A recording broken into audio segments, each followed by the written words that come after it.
My name is Mahendra and welcome to your own YouTube channel that is Tax Center।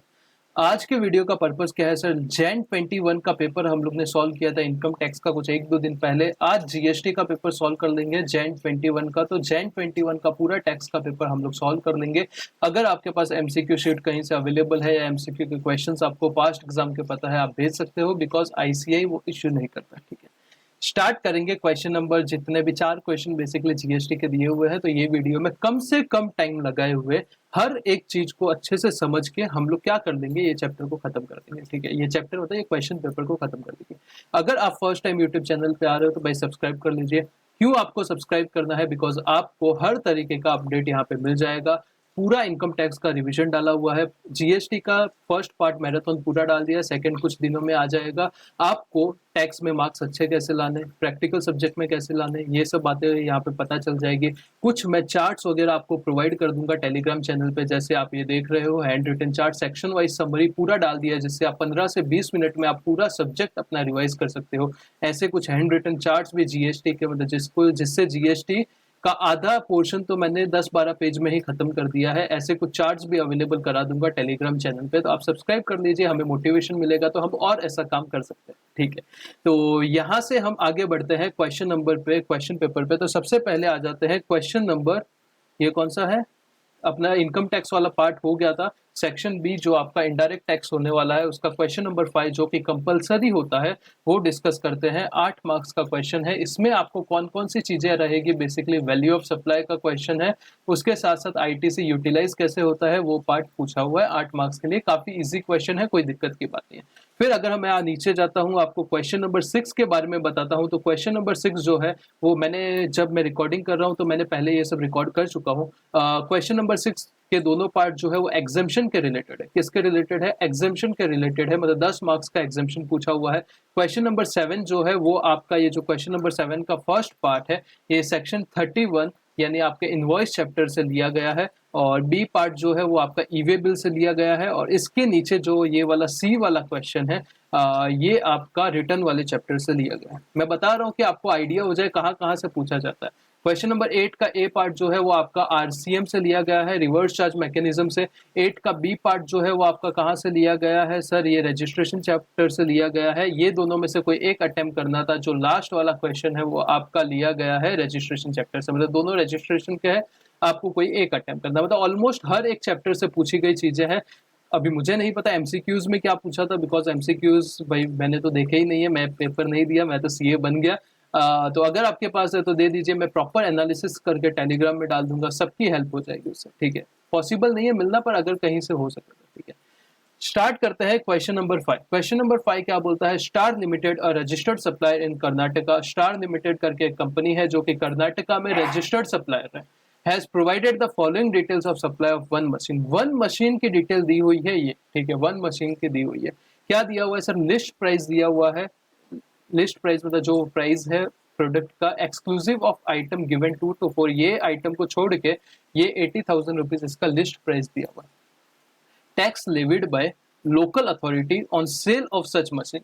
अगर ये machine बेचते हो तो local authority आपसे टैक्स लेती है। तो अगर कोई भी तरीके का tax, section 15 subsection 2 clause A क्या बोलता है? अगर आप कोई भी तरीके का टैक्स लगता है आपके सप्लाई के ऊपर, तो वो क्या हो जाएगा? ऐड हो जाएगा अंडर वैल्यू ऑफ सप्लाई। पर दो नहीं होंगे, कोई तरीके का जीएसटी ऐड नहीं होगा, और दूसरा अगर टीसीएस है तो वो ऐड नहीं होगा, बिकॉज उनका बोलना है कि टीसीएस टैक्स का नेचर नहीं है। Third point, discount of 2% on the list price of machine was provided. Invoice में डाल दिया भाई, और वो टाइम पे अगर पता है लिस्ट प्राइस के ऊपर 2% डिस्काउंट है, तो ये क्या हो जाएगा? रिड्यूस हो जाएगा। तो 80,000 का 2% रिड्यूस हो जाएगा। सेक्शन 15 सबसेक्शन 3 करेक्ट है। पैकिंग एक्सपेंस, अगर ये मैं जो चार्ट बता रहा था यहाँ से आप देख सकते हो, ये एक पेज के अंदर पूरा चार्ट में अगर आप जाओगे तो आपको पूरा मिल जाएगा। एक सेकंड में बता देता हूँ। सेक्शन 15 ट्रांजेक्शन वैल्यू, फिर सेक्शन 15.2 के 5 part A B C D E, ये मैं जूम नहीं किया इसलिए आपको छोटा दिख रहा रहेगा, मैं एक बार कर देता हूँ। फिर 15.3 में आपका ज़्यादा ही जूम हो गया 15.3 में आपका डिस्काउंट बोलता है। उसके नीचे 15.4 15.5 भी दिया है, और कुछ रूल्स दिया हुआ है जो बेसिकली सीए फाइनल वगैरह के लिए एप्लीकेबल होता है, सीए इंटर के लिए तो एप्लीकेबल नहीं, कोई टेंशन नहीं है। मैंने एक पेज में सब कुछ कंबाइन करने की कोशिश की है, और इसके पीछे वाले पेज में सब कुछ जितने भी रूल्स है वो डाले हुए हैं, तो अपने को जरूरत नहीं है, इसलिए सीए इंटर को सिर्फ इतना ही दिया हुआ है। फिर बात करते हैं पैकिंग एक्सपेंस, सेक्शन 15(2)(c। अगर कोई इंसिडेंटल एक्सपेंस आपके लिए स्पेशली ऐड होता मतलब कर किया जाता है, जैसे पैकिंग, डिलीवरी वगैरह, तो वो क्या हो जाएगा, ऐड हो जाएगा आपकी वैल्यू में। करेक्ट है। फिर सब्सिडी की बात करते हैं। स्टार लिमिटेड रिसीव 5000 का सब्सिडी 15(2)(e) सब्सिडी की बात करता है। करेक्ट है। एनजीओ से आपने सब्सिडी लिया है, एनजीओ से लिया है, और वो आपके प्राइस के जो प्राइस है उसमें मतलब डायरेक्टली लिंक टू प्राइस है, तो बेसिकली इसका सब्सिडी क्या हो जाएगा, ऐड हो जाएगा आपकी जो भी वैल्यू है, वैल्यू ऑफ सप्लाई सेक्शन 15 से जो निकालते हैं उसमें क्या हो जाएगा, ये पार्ट ऐड हो जाएगा। करेक्ट है। तो इतना मैं आपको यहाँ पे बता देता हूँ। ये सर आपने पहले से क्यों लिख के रखा है, टाइम आपका वेस्ट ना हो इसके लिए। अगर मैं अभी लिखूँ तो मेरा तो भाई फायदा है, मेरा वॉच टाइम भी बढ़ेगा, पर मैं ये चाहता हूँ कि आपका कम से कम टाइम में हो, इसलिए पहले से लिख के रख दिया है ताकि फटाफट फटाफट हो जाएगा। लिस्ट प्राइस 80,000 दिया हुआ है। टैक्स जो है वो 15(2)(a की बात करें तो 6,000 रुपए क्या हो जाएगा, ऐड हो जाएगा। टीसीएस और जीएसटी ऐड नहीं होता है, ध्यान रखना। टीसीएस कौन सा, इनकम टैक्स का टीसीएस। पैकिंग चार्जेस 15(2)(c के हिसाब से ऐड हो जाएगा। सब्सिडी 15(2)(e के हिसाब से ऐड हो जाएगा, बिकॉज वो एनजीओ से मिला है, गवर्नमेंट से नहीं मिला। अगर गवर्नमेंट से मिलता तो नहीं होता है, और डायरेक्टली लिंक टू प्राइस है, ये दोनों कंडीशन सेटिस्फाई है, ऐड हो जाएगा। टोटल कितना होगा, 95,000 एक मशीन का, उसमें से डिस्काउंट लेस हो जाएगा 80,000 का 2%, 1,600 रुपया, तो 93,400 है एक मशीन का वैल्यू आ गया। अभी तक क्या समझा कि एक मशीन का वैल्यू कितना आया है, 93,400। नेक्स्ट आते हैं। During the month of February, Feb month में Star limited supply 3 machine to intrastate customer and 1 machine to interstate customer. 3 machine जो है वो इंट्रास्टेट के लिए भेजा है, सप्लाई किया है, और 1 मशीन इंटरस्टेट के लिए किया है। तो इंट्रास्टेट के केस में CGST SGST लगेगा, और इंटरस्टेट के केस में आपका क्या लगेगा, IGST लगेगा। तो 93,400 आपका एक मशीन का वैल्यू आया था। करेक्ट है। 93,400 एक मशीन का वैल्यू आया था। इंट्रास्टेट सप्लाई किया हुआ है 3 मशीन। 3 मशीन इंटू 93,400 कितना आता है, 2,80,200। उसका 9% CGST 25,218 और 9% SGST 25,218। एक मशीन सप्लाई किया है इंटरस्टेट, तो IGST आएगा 93,400 का 18% 16,182, जो भी अमाउंट है वो आ जाएगा। ठीक है। फिर आगे बढ़ते हैं। Star limited purchase intrastate for ₹1,20,000 क्या किया है, इनपुट परचेज किया है 1,20,000 रुपए का, इंट्रास्टेट परचेज किया है exclusive of GST for supplying the above 4 machine during the month. वो सप्लाई करने के लिए इसने 1,20,000 का इनपुट यूज किया है, तो 1,20,000 इंट्रास्टेट है, तो इसका 9% CGST 9% SGST का क्रेडिट पड़ा रहेगा, वो क्रेडिट हम यूज कर सकते हैं। Balance ITC at beginning of Feb 2020, मतलब ओपनिंग ITC कितना है, 18,000 CGST है, 4,000 SGST है, और 26,000 IGST। ठीक है। क्रेडिट यूटिलाइजेशन कैसे होता है, सबसे पहले आपको IGST का क्रेडिट लेना पड़ता है, और वो IGST के लिए ही यूज होगा। अगर कुछ बच जाता है तो CGST SGST जो आपको सही लगता है उस हिसाब से यूज करो, जिससे आपको कम से कम टैक्स लाइबिलिटी पे करना पड़े गवर्नमेंट को। करेक्ट है। CGST का क्रेडिट उसके बाद SGST का उठाओ। CGST का सबसे पहले CGST के लिए, कुछ बच जाए तो IGST के लिए। CGST का SGST के लिए यूज नहीं हो सकता, SGST का CGST के लिए यूज नहीं हो सकता। CGST और SGST, और जब जब मैं SGST बोलता हूँ UTGST इम्प्लाइड है, ये जो क्रेडिट है वो क्रॉस यूटिलाइज नहीं हो सकते, पर IGST का क्रेडिट क्रॉस यूटिलाइज हो सकता है। ठीक है। रेट दिया हुआ है 9%, all amount are exclusive of GST, all the condition necessary for availing the ITC have been fulfil. जितनी भी कंडीशन है अवेलेबल, जो भी कंडीशन है necessary for avail the ITC, जो फुलफिल हो चुकी है। ठीक है। मतलब इनवॉइस मिल गया है, पेमेंट हो चुका है, जितनी भी डेप्रिसिएशन नहीं लिया है, जो भी कंडीशन सेक्शन 16 में दी हुई है वो सब क्या हो चुकी है, फुलफिल हो चुकी है। ठीक है सर। तो अभी क्या करना है, अभी देखो अपना एक पार्ट तो हो गया है, आउटपुट टैक्स लाइबिलिटी अपने को पता चल गया है कितना है, आउटपुट टैक्स लाइबिलिटी इतना है। CGST का 25,218, तो SGST का 25,218, और ये 16,182। अभी हम लोग आगे आते हैं, सीधा सजेस्टेड आंसर की तरफ लेके जाऊंगा। वहां से इनपुट टैक्स लाइबिलिटी कैसे देखते फटाफट देख लेंगे। यहाँ से ये आंसर है सेम टू सेम जो मैंने लिखा है, बस सब्सिडी वगैरह का यहाँ पे अच्छे से नोट पूरा लाइन से लिखा है, मैंने जो क्रक्स था वो वहां पे लिख लिया है। तो पॉज कर रहा हूँ, एक बार रीड कर दो सजेस्टेड आंसर, तो आपकी आंखों के आगे से निकल जाएगा। पर्पस क्या है, कम से कम टाइम में आपका हर क्वेश्चन पास्ट एग्जाम का देख लिया रहना चाहिए कि कैसे क्वेश्चन एग्जाम में आते हैं, बस यही पर्पस है आपका। सेल ऑफ मशीन, यहाँ पे देखो, यहाँ पे ITC कितना है, वर्किंग नोट में computation of ITC available. Opening ITC तो दिया था 18,000, 4,000, 26,000, कहाँ पे दिया है सर, यहाँ पे दिया है। 18,000, 4,000 और 26,000, सीधा सीधा 18,000, 4,000, 26,000। Add input purchase during the 1,20,000 का इनपुट परचेज किया था, 9 इंटरेस्ट रेट बोला हुआ था, तो 9% CGST, 9% SGST। तो टोटल आपके पास ITC कितना है, ये ओपनिंग प्लस नया वाला, ओपनिंग प्लस नया वाला 28,800 CGST है, 14,800 SGST है और 26,000 आपके पास IGST है। सबसे पहले आपको क्या लेना है, IGST का क्रेडिट लेना है और वो IGST के टैक्स के साथ आपको क्या करना है, सेट ऑफ करना है। उसके बाद कुछ बच जाता है IGST का, तो वो आपको CGST या SGST के हिसाब से अपने बेनिफिट के हिसाब से यूज करना है। तो सबसे पहले IGST का क्रेडिट कितना है सर, IGST का क्रेडिट 26,000 है, तो मैं 26,000 का क्रेडिट सबसे पहले IGST का आउटपुट लाइबिलिटी 16,812 है, उसमें से पूरा 16,812 रिड्यूस कर दूंगा तो क्या हो जाएगा, जीरो हो जाएगा। अभी IGST का क्रेडिट कितना बचा, 9,188 बचा। तो इसको सर CGST में यूज करूं कि SGST में यूज करूं, तो उसके लिए देखना पड़ेगा कि CGST का टैक्स लाइबिलिटी कितना है और क्रेडिट कितना है, SGST का टैक्स लाइबिलिटी कितना है, क्रेडिट कितना है। CGST का टैक्स लाइबिलिटी है सर 25,218 और दोनों का 25,218 है। और क्रेडिट में आएंगे तो CGST का क्रेडिट 28,000 पड़ा है। इसका मतलब क्या है सर, लाइबिलिटी 25,000 है, क्रेडिट 28,000 है, मतलब कोई टैक्स नहीं भरना पड़ेगा वैसे भी। SGST का लाइबिलिटी 25,000 है और क्रेडिट 14,000 है, मतलब क्रेडिट कम है। अगर हम लोग ने IGST का क्रेडिट यहाँ पे यूज कर लिया तो शायद ऐसा हो सकता है कि टैक्स ना भरना पड़े, पर अगर IGST का CGST में क्रेडिट यूज करेंगे तो अभी के लिए तो कोई बेनिफिट नहीं होगा, क्योंकि यहाँ पे वैसे भी क्रेडिट इनफ है। तो हम लोग क्या करेंगे, IGST का जो बचा हुआ क्रेडिट है वो कहाँ यूज कर देंगे, SGST में यूज कर देंगे, क्योंकि उसका क्रेडिट कम है। तो जो बचा हुआ था 9,188, 26,000 में से ये 16,812 रिड्यूस कर दिया 16,812, तो 9,188 बचा। उसको हम लोग क्या कर देंगे, उसको हम लोग यहाँ पे SGST से रिड्यूस कर देंगे। तो अभी कितना क्रेडिट बचता है सर यहाँ पे, और बचा हुआ जो CGST और SGST का जो एक्चुअल क्रेडिट है वो यूज कर लेंगे, तो जो डिफरेंस बचा वो आपका क्या हो जाएगा, टैक्स पेएबल हो जाएगा। इजी है, इजी है सर, कोई दिक्कत की बात नहीं, इजी क्वेश्चन था, कोई प्रॉब्लम ऐसा है नहीं बड़ा।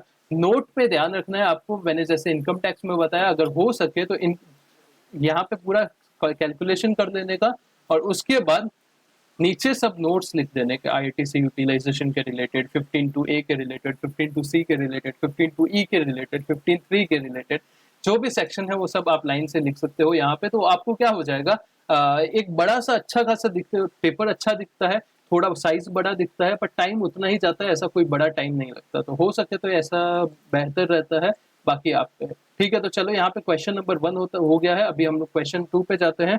होप ये अच्छा लग रहा है, अच्छा लग रहा है तो भाई शेयर कीजिए फ्रेंड्स के साथ, तो क्या होगा, सबका बेनिफिट होगा। और अपना टारगेट क्या है, कम से कम टाइम में अपने को हर एक क्वेश्चन के ऊपर फटाफट फटाफट नजर। नंबर 6 का A पार्ट है 6 मार्क्स का और B है 4 मार्क्स का।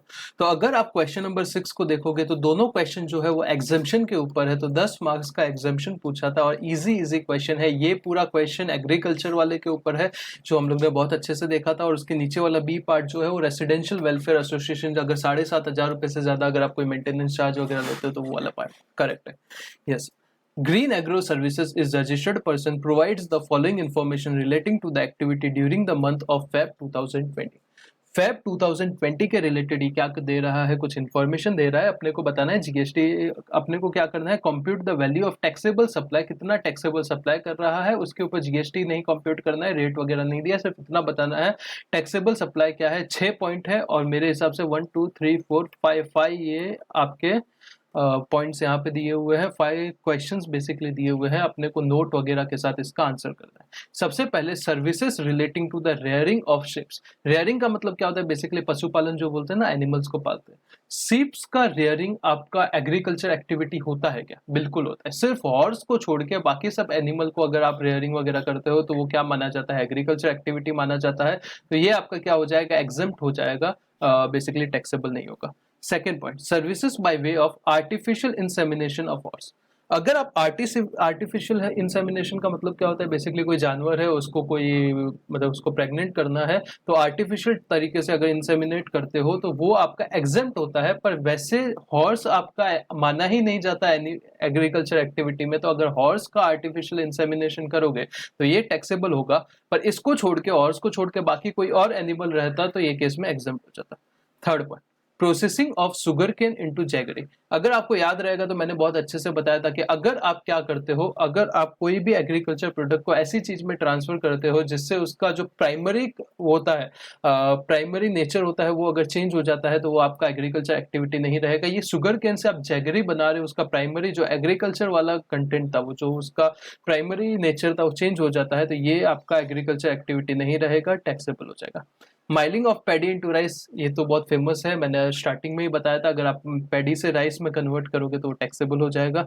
ये पहले बताया था, मतलब यहाँ पे नहीं, मैं क्लास की बात कर रहा हूँ, उनको रिलेट हो जाएगा। और फिफ्थ पॉइंट क्या है, services bye way of fumigation. Fumigation का सर्विस मतलब वो बेसिकली पेस्ट कंट्रोल टाइप का सर्विस, के कीड़े वगैरह नहीं लगे, तो वो स्पेसिफिकली एंट्री था कि वो एग्जाम्प्ट हो जाता है।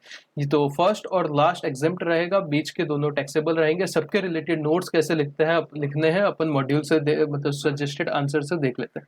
ठीक है, सबसे पहले रेयरिंग ऑफ शिप्स का क्या नोट है, exempt since services relating to the rearing of all life forms of animal, हर तरीके के life form of animal except horse, horse को छोड़ के बाकी जितने भी लाइफ ऑफ एनिमल है उनका अगर रेयरिंग करते हो, बेसिकली पालते वगैरह हो, तो क्या हो जाएगा, एग्जेम्प्ट हो जाएगा। Second, artificial insemination of horse not exempt in services of artificial insemination are exempt only of livestock other than horse, मतलब हॉर्स को छोड़ के बाकी किसी का आर्टिफिशियल इंसेमिनेट करते हो तो वो एग्जेम्प्ट होता है। Processing of sugar cane into jaggery exempt नहीं होगा, क्योंकि ये ऐसा प्रोसेस है जो ऑल्टर कर देगा उसका एसेंशियल कैरेक्टरिस्टिक, किसका, एग्रीकल्चर प्रोड्यूस में शुगर केन का एसेंशियल कैरेक्टरिस्टिक क्या कर देगा, ऑल्टर कर देगा, और ये एग्जाम्प्ट नहीं होगा। And processing of sugar cane into jaggery changes its essential characteristic. ठीक है, फिर नेक्स्ट क्या है, paddy into rice, same point है कि इसका क्या कर देगा, एसेंशियल कैरेक्टरिस्टिक चेंज कर देगा, तो ये भी क्या है, आपका एग्रीकल्चर एक्टिविटी नहीं है। और लास्ट पॉइंट, अगर आप फ्यूमिगेशन कराते हो तो वो स्पेसिफिक एंट्री है कि वो बाई एग्जाम्पल का। फिर फ्यूमिगेशन का मतलब मैंने जो बताया, पेस्ट कंट्रोल वगैरह कराते हो।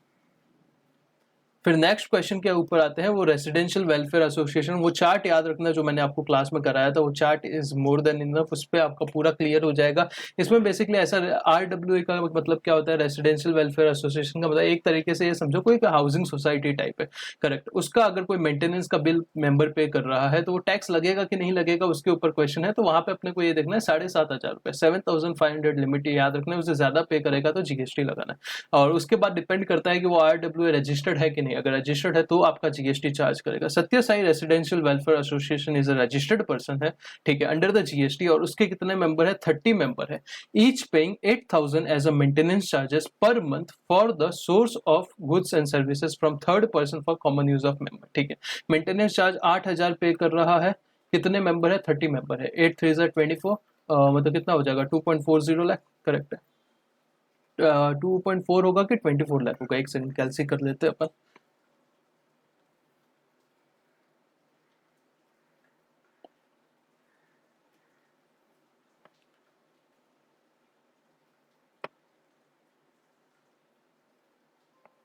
$8,000 इंटू 30, करेक्ट।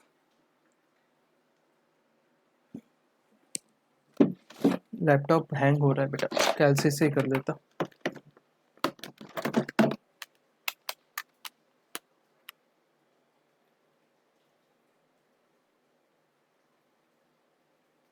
$2,40,000 करेक्ट है। तो ये आपका क्या हो जाएगा, ये इतना इनकम हो जाएगा, इसके ऊपर 18% GST जो कि नीचे रेट दिया हुआ है वो अपन क्या करेंगे, लगा देंगे, तो इतना GST क्या है, पेएबल है। The association purchase a water pump, water pump क्या है, एक कैपिटल असेट है, कैपिटल गुड्स है बेसिकली, उसके ऊपर 9,000 रुपीज का GST इंक्लूसिव है। और ये ऑब्वियस सी बात है, हम लोग क्या मानेंगे, ये एक्सक्लूसिव ऑफ GST रहेगा। 8,000 इंक्लूसिव ऑफ GST थोड़ी मेंटेनेंस लेंगे, वो एक्सक्लूसिव रहेगा, तो ये इतना सिर्फ मेंटेनेंस का अमाउंट है, इसके ऊपर 18% टैक्स है।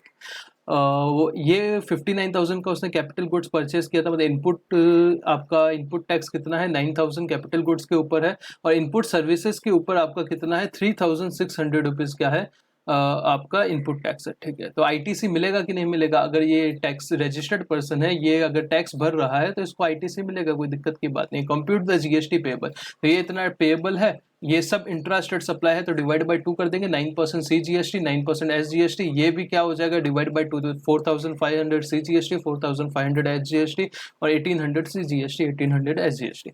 इतना क्या किया, बाइफर्केट कर देना है, फिर अपने को CGST SGST से लेस कर देना है, मतलब आउटपुट माइनस इनपुट कर देना। सजेस्टेड आंसर देख लेते हैं। मेंटेनेंस चार्ज कितना है 8,000 इंटू 30 2,40,000 करेक्ट है. Services by RWA to its member for sourcing of its goods और services from a third person for the common use of member in a housing society are exempt provided the share of contribution per month कितना है 7,500 रुपए से ज्यादा up to 7,500 minimum per member. ठीक है, per month per member 7,500 तक है. Entire amount is taxable. फिर टोटल जीएसटी पेबल कितना हो जाएगा, इसका 18% ले लिया है, सिंपल सी बात है, तो क्या हो जाएगा 43,200. और नीचे नोट दिया, मतलब कैलकुलेट किया ही नहीं है, ये लोग ने नोट दे दिया है सिर्फ कि RWA जो है एंटाइटल टू आईटीसी, उनको आईटीसी मिलेगा अगर जीएसटी पे कर रहे हैं वो कैपिटल गुड्स, मतलब पहले उन्होंने जीएसटी पे किया हुआ है कैपिटल गुड्स के ऊपर और इनपुट सर्विस के ऊपर, तो उनको क्या मिल जाएगा, आईटीसी मिल जाएगा. और वो किसके लिए यूज कर रहे हैं, making supply to its member and use of ITC, और वो आईटीसी को यूज कर सकते हैं अपना जीएसटी लाइबिलिटी डिस्चार्ज करने के लिए. और अगर उनके जो भी मेंटेनेंस चार्ज है 7,500 रुपीज से जाता है. द सत्य Sai resident welfare association can avail ITC of GST paid, तो वो आईटीसी अवेल कर सकता है इसका. ठीक है, ठीक है, फिर यहाँ पे ये पार्ट हो जाता है. अभी हम लोग आगे बढ़ते हैं.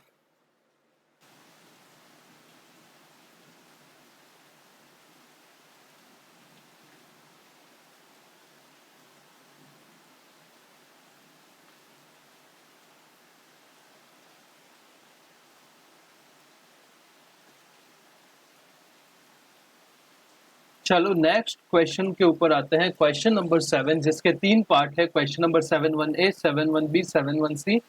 1A, 7A, 7B, 7C.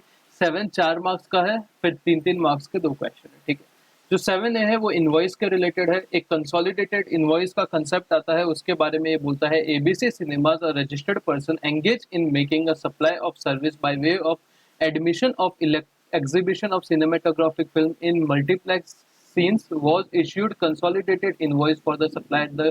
मतलब क्या बोलना चाहता है, सिंपल सी बात ये बोलना चाहता है कि एक ABC सिनेमा करके कंपनी है, यहाँ पे मैंने आपको मेंशन करने के लिए लिखा हुआ है, आपको इसी समझे देख सकते हैं. यहाँ पे एक ABC सिनेमा करके सिनेमाटोग्राफिक फिल्म बनाने वाली उसका एग्जीबिशन करती है ऐसी कोई कंपनी, जो क्या करती है पूरे दिन के एंड में कंसोलिडेटेड टैक्स इनवॉइस इश्यू करती है. At the each day and, जब दिन खत्म हो जाता है तब क्या करती है, कंसोलिडेटेड इनवॉइस इश्यू करती है. ऑब्जेक्शन अक्टूबर में डिपार्टमेंट ने उठाया है कि हर एक आपको बिल के ऊपर, हर एक टिकट के ऊपर आपको इनवॉइस इश्यू करना है और ना कि कंसोलिडेटेड इनवॉइस इश्यू करना है. तो अपने को क्या करना है, एडवाइस करना है कि डिपार्टमेंट सही बोल रहा है कि ये लोग सही बोल रहे हैं. During the month of October department raise objection for the practice and asked to issue separate tax invoice for each ticket. Advise ABC Cinemas for the procedure to follow in the light of recent notification. तो सबसे पहले मैं invoice वाले chapter में आपको लेके जाना चाहूंगा. और कंसोलिडेटेड इनवॉइस का क्या मतलब है, अगर आपके value of goods and services जो है उसका 200 रुपए तक है और रिसिपिएंट जो है वो अनरजिस्टर्ड है और रिसिपिएंट जो है उसको टैक्स इनवॉइस नहीं चाहिए, तो वो केस में आप डे एंड पे क्या कर सकते हो, कंसोलिडेटेड टैक्स इनवॉइस इश्यू कर सकते हो. करेक्ट है, करेक्ट है. पर हाउएवर ये वाला ऑप्शन जो है वो अवेलेबल नहीं होगा. किसको नहीं होगा, सप्लायर वो वाले जो क्या कर रहे हैं, सप्लायर सर्विस दे रहे by way of admission to exhibition of cinematographic film. तो ये लोगों को, सिनेमा वालों को तो वैसे भी आपको पता है कि क्या बेनिफिट नहीं मिलने वाला है किसका, कंसोलिडेटेड इनवॉइस का. तो इनको क्या करना पड़ेगा, इनको हर एक इलेक्ट्रॉनिक बिल देना पड़ेगा जो क्या मान लिया जाएगा टिकट के ऊपर, जिसको क्या हम लोग डीम मान लेंगे टैक्स इनवॉइस. तो एक बार के लिए option to issue consolidated tax invoice is not available to cinematographic film वालों को. एबीसी जो है उसको रिक्वायर करना पड़ेगा ई टिकट हर एक पार्ट पे जो क्या मान लिया जाएगा, डीम इनवॉइस मान लिया जाएगा. तो सजेस्टेड आंसर के ऊपर आते हैं और अपन जाते हैं क्वेश्चन नंबर 7 पे.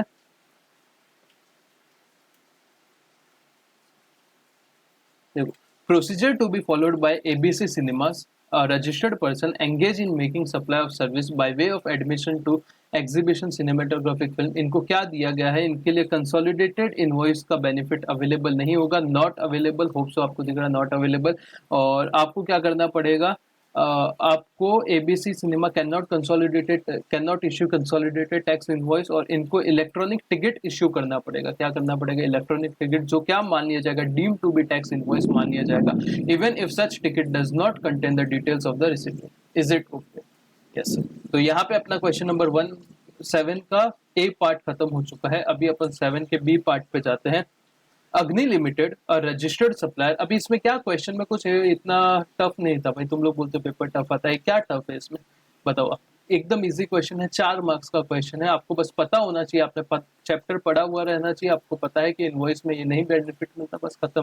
अग्नि limited a registered person wishes to transport cargo by a road between two cities situated in distance of 368 kilometre. क्या बोलता है, नीचे आता है। अग्नि करके कोई है जो क्या रजिस्टर्ड पर्सन है, उसको एक सामान एक जगह से दूसरे सिटी लेके जाना है। सिटी 1 से सिटी 2 का डिस्टेंस कितना है, 368 किलोमीटर का डिस्टेंस है। अपने को क्या पूछा है, ई वे बिल का वैलिडिटी क्या होगा अगर कार्गो ओवर डायमेंशनल है या फिर अदर कार्गो है। ओवर डायमेंशनल कार्गो है या ये सब हम लोग इन डिटेल बात कर चुके हैं, ओवर डायमेंशनल कार्गो क्या होता है और इन अदर कार्गो क्या होता है। तो अगर ओवर डायमेंशनल कार्गो है तो उसका ईवे बिल का आपका टाइम लिमिट क्या होता है, अगर 20 किलोमीटर तक का डिस्टेंस है तो 1 दिन, और उसके बाद जितने भी 20 किलोमीटर आएंगे उसके लिए एडिशनल 1 दिन मिलेगा। और other than over dimensional cargo रहेगा तो क्या, हर एक 100 किलोमीटर के लिए 1 डे और एडिशनल 100 किलोमीटर के लिए 1 डे। करेक्ट है, यहाँ पे कितना है, 368 किलोमीटर है। करेक्ट, 368 किलोमीटर है। तो देखो फर्स्ट 20 के लिए आपका 1 डे हो जाएगा, फर्स्ट 20 किलोमीटर के लिए 1 डे हो जाएगा। उसके बाद कितना बचेगा, यहाँ पे फर्स्ट 20 हटा दो तो 348 बचेगा।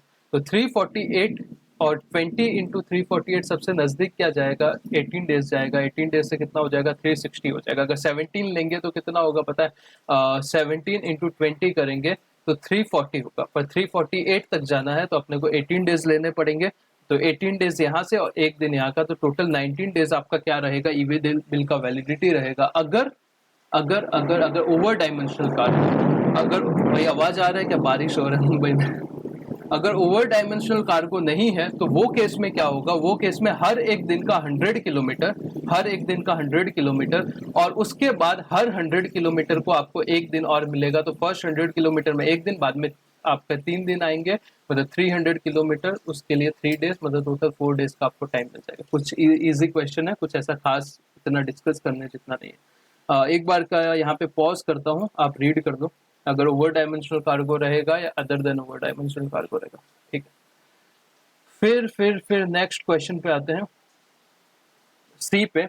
The aggregate turnover of mister Prithvi a registered person for the financial year 17-18 and 18-19 is 140 lakh and 170 lakh. ठीक है, he has not filed his annual return. तो एनुअल रिटर्न का पेनल्टी क्या रहेगा, देखो 2 टाइप का पेनल्टी होता है। एक तो बाकी सब रिटर्न के लिए सेक्शन 44 में पेनल्टी दिया हुआ है, एनुअल रिटर्न के लिए पेनल्टी दिया हुआ है। 100 रुपीज पर डे सेम है दोनों में, पर यहाँ पे एनुअल रिटर्न में पेनल्टी का अमाउंट क्या रहेगा, एक तो 100 rupees per day till the failure continuous, एक ये अमाउंट रहेगा। और दूसरा, जितना आपका टर्नओवर इन स्टेट या टर्नओवर इन यूनियन टेरिटरी है उसका 25%, 0.25% ले लो, दोनों में से लोअर अमाउंट रहेगा उतना आपका क्या हो जाएगा, पेनल्टी लग जाएगा 44 में। ठीक है, फिनेंशियल ईयर 17-18 में इसका टर्नओवर 140 लाख था, फिनेंशियल ईयर 18-19 में इसका 170 लाख था। अगर 17-18 और 18-19 में आपका टर्नओवर 2 करोड़ से कम है तो आपके पास ऑप्शन था वो टाइम पे, पता है कि आपको एनुअल रिटर्न फाइल करना है या नहीं करना है, ये आपके ऊपर है। तो सजेस्टेड आंसर पढ़ते हैं, यही पेनल्टी है। पेनल्टी कितना है, सेक्शन 44 में 3 मार्क्स का है, इसलिए देखो यहाँ पे इतना ही सॉल्यूशन दिखा है, 100 रुपीज पर डे टिल सच फेलियर कंटिन्यूस, और 0.25% of turnover of registered person in state और यूनियन टेरिटरी, दोनों में से जो लोअर अमाउंट है वो आप ले लो। और यहाँ पे क्या लिखा है, it may be noted that filing of GSTR 9 has been made voluntary. आप खुद से भरना है तो भरो, वॉलेंटरी मतलब कि आपकी मर्जी से आपको भरना है, भरो, in respect of financial year 17-18 and 18-19 for registered person whose turnover is less than 2 crore. पर ये सिर्फ फाइनेंशियल ईयर 17-18 और 18-19 के लिए है, and who have not furnished the said annual return before due date, उसने वो ड्यू डेट तक फाइल नहीं किया है उनके लिए। Here the annual return is deemed to be furnished on the due date if it has not been furnished before the due date। अगर due date से पहले नहीं भरा तो उसकी बात होगी। ठीक है, ये एक बार रीड कर लो फटाफट, उसके बाद आगे चलते हैं। ये सब छोटे छोटे क्वेश्चन है, मैं बहुत फटाफट लेके जाना चाहूंगा क्योंकि आपका कम से कम टाइम वेस्ट हो और आपका हर क्वेश्चन के ऊपर से नजर चला जाए, हर आंसर के ऊपर से नजर चला जाए, मेरा यही पर्पस है। क्लास में हम लोग ने एक एक क्वेश्चन सीखा है तो अपना कोई कंसर्न की बात नहीं है, वो ही वैसे ही क्वेश्चन आएंगे, कोई दिक्कत की बात नहीं है। क्वेश्चन नंबर 8 आते हैं नेक्स्ट, उसका ए पार्ट क्या है, ए पार्ट है मिस्टर अनुराग, जो कि एक ऑथर है, जो क्या करता है, सप्लाई ऑफ सर्विस देता है। कैसा सर्विस देता है? कॉपीराइट का सर्विस देता है। किसको देता है? पब्लिशर को देता है। आपको ये बताना है कि कब ऐसे कौन से कंडीशन रहेगी जिसमें अनुराग जो है, एक ऑथर है, जो फॉरवर्ड चार्ज मैकेनिज्म ले सकता है। जनरली क्या होता है, ऑथर जो भी पब्लिशर को सर्विस देता है उसमें रिवर्स चार्ज लगता है, पर कुछ ऐसे कंडीशन होते हैं जिसमें ऑथर जो है वो क्या कर सकता है, फॉरवर्ड चार्ज का ऑप्शन ले सकता है, पर उसको कुछ कंडीशन फुलफिल करनी पड़ती है। तो क्या कंडीशंस रहेगी? सबसे पहले उसने रजिस्ट्रेशन ले लिया रहना चाहिए। सबसे पहला कंडीशन क्या है? स्क्रीनशॉट चाहिए तो ले लो, उसने रजिस्ट्रेशन ले लिया रहना चाहिए। दूसरे में उसको डिक्लेरेशन देना है। क्या डिक्लेरेशन देना है? कि उसने वो जो है फॉरवर्ड चार्ज मैकेनिज्म एफसीएम में टैक्स भरना चाहता है, वो जीएसटी लॉ है उसको पूरा कंप्लाई करेगा, और 1 साल तक ये मेथड से, मतलब फॉरवर्ड चार्ज मैकेनिज्म से वो क्या करेगा, विड्रॉ नहीं करेगा। करेक्ट है। और ये डिक्लेरेशन वो इनवॉइस में भी अगर देता है तो वो केस में ऑथर जो है वो खुद पब्लिशर से टैक्स कलेक्ट करके क्या कर सकता है, गवर्नमेंट को भर सकता है।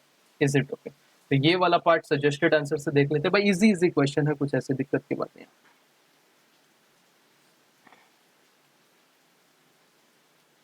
Mister Anurag an author can choose to pay tax under FCM provided he fulfil. Registration ले लिया है, डिक्लेरेशन दे रहा है कि वो फॉरवर्ड चार्ज मैकेनिज्म में टैक्स भरेगा, जीएसटी लॉ के साथ कंप्लाई करेगा, एज दे अप्लाई टू, जैसे कि वही person liable to pay tax है, और 1 साल तक वो बाहर नहीं निकलेगा ऑप्शन से, और वो इनवॉइस पे भी डिक्लेरेशन देने को तैयार है प्रिस्क्राइब फॉर्म में, तो वो क्या केस में ये फॉरवर्ड चार्ज में टैक्स भर सकता है। Is it okay? फिर 8 का बी में आते हैं। देखो यहाँ पे क्या है, ये 5 मार्क्स का है भाई। देखो 5 मार्क्स बोनस थे, बोनस नहीं, मेन प्रॉब्लम क्या होता है पता है, क्वेश्चन हर टाइम इजी आते हैं, पर वो टाइम पे आपको अपना बैलेंस बना के रखना पड़ेगा। जब भी आप एग्जाम दे रहे हो ना, तभी आपको अपना बैलेंस बना के रखना पड़ेगा। बैलेंस मतलब जो 1 दिन का टाइम मिलेगा उससे पहले वो टाइम पे आपको ये नहीं सोचना है कि पीछे के पेपर कैसे गए। आपको सिर्फ पढ़ना है, अच्छे से पढ़ना है, जितना पढ़ सको उतना पढ़ना है, और उसके बाद जो 3 घंटा रहेगा उसमें अपने को अपना दिमाग का जो भी बोलते हैं ना संतुलन बना के रखना है। वो टाइम पे हाइप नहीं होना, ये क्वेश्चन नहीं आता, वो क्वेश्चन, जितना आता है करते रहो। वैसे भी 100 में से 100 नहीं लाना अपने को, ठीक है। फिर बात करते हैं, या तो ये क्वेश्चन अपने को अपीयर करना था, या फिर इन दोनों में से ए हो गया, या फिर बी में 2 पार्ट है, दोनों में से एक करने थे, अपन दोनों करेंगे, कोई दिक्कत की बात नहीं। Under the provision of section 29 क्या बोलता है आपका, वो कैंसिलेशन और सस्पेंशन वगैरह था ना रजिस्ट्रेशन वाले चैप्टर में, वहां पे read with rule 21A of CGST rules 2017 related to suspension of registration if the registered person has applied for cancellation। मतलब सिंपल सी बात बोलता है कि अगर आपने कैंसिलेशन के लिए अप्लाई कर दिया है, तो ये क्वेश्चन बोलता है कि जो सस्पेंशन है उसका पीरियड क्या रहेगा, मैनर क्या रहेगा। ये क्वेश्चन है भाई, बहुत ही इजी क्वेश्चन है, as it is theory module से आपको चिपका के आना है। Registration shall be deemed to be suspended from, कब से कब तक सस्पेंडेड रहेगा, from date of submission of application, जब आप कैंसिलेशन के लिए एप्लीकेशन करते हो वो डेट, या फिर date from which cancellation is sought, जब आपको कैंसिलेशन का बेसिकली मिल जाता है, विच एवर इज लेटर, जो लेट डेट आएगा वहां पे क्या हो जाएगा आपका, वहां तक आपका रजिस्ट्रेशन बेसिकली क्या रहेगा, सस्पेंड रहेगा। और जब सस्पेंड रहेगा तब आप कोई भी टैक्सेबल सप्लाई नहीं कर सकते। टैक्सेबल सप्लाई का मतलब क्या होता है, आप कोई तरीके का टैक्स इनवॉइस इश्यू नहीं कर सकते, सप्लाई नहीं कर सकते, वो वाली बात है। और टैक्सेबल सप्लाई का मतलब क्या होता है कि आप टैक्स इनवॉइस इश्यू नहीं कर सकते, आप कोई टैक्स चार्ज नहीं कर सकते during the suspension period. Read कर दो एक बार भाई, खतरनाक बारिश आ रहा है मुंबई में।